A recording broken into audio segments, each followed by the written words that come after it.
ఏమిటి మోక్షం అంటే? మోక్షం అంటే జ్ఞాని యొక్క మానసిక దృక్పథం. ఏమిటది? జ్ఞాని దృక్పథంలో ప్రతి అనుభవము స్వాగతించాల్సిందే, స్వీకరించాల్సిందే. ఈ రకమైన దృఢమైన మనస్సు, తితీక్ష కలిగిన మనస్సు, ఈ రకమైన మానసిక నిరోధక శక్తినే మోక్షం అంటారు.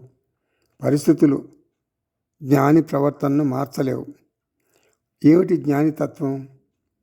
ఏమిటంటే జీవిత సమస్యలలో, జీవిత అనుభవాలలో ఏది అప్రియం కాదు. అన్ని అనుభవాలను సమబుద్ధితో స్వీకరిస్తాడు జ్ఞాని. ఇదే మోక్షానికి అసలైన నిర్వచనం. జ్ఞానికి కూడా వృద్ధాప్యం ఉంటుంది. జ్ఞాని కూడా బిజినెస్ చేస్తాడు.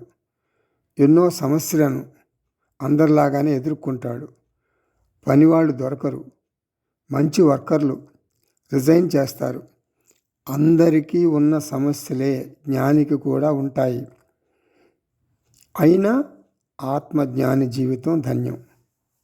చూస్తూ ఉంటాడు, తింటూ ఉంటాడు, వింటూ ఉంటాడు, వాసన చూస్తూ స్పృశిస్తూ దేనికి తప్పించకుండా శాంతంగా ఉండగలడు. అటువంటి ఆత్మజ్ఞానికి, అంటే ఆత్మస్థితిలో ఉన్న జ్ఞానికి ఏ రోజు కూడా భారం అనిపించదు. చాలామందికి మండే సిండ్రోమ్ ఉంటుంది. అంటే శనివారం ఆదివారం సెలవులు బాగా ఎంజాయ్ చేస్తారు. సోమవారం వారికి ఆఫీస్కి వెళ్ళాలనిపించదు. దీన్నే మండే సిండ్రోమ్ అంటారు. వీకెండ్ కోసం ఎదురు చూస్తాడు. వీక్ అయిపోతాడు. మండే ఆఫీస్కి వెళ్ళటం ఎంతో భారం అనిపిస్తుంది. అందుకే అష్టావక్ర మహర్షి అంటారు, మోక్షధనం అంటే జ్ఞానధనం ఉన్న జ్ఞాని ప్రపంచంలోనే అతి గొప్ప ధనవంతుడు.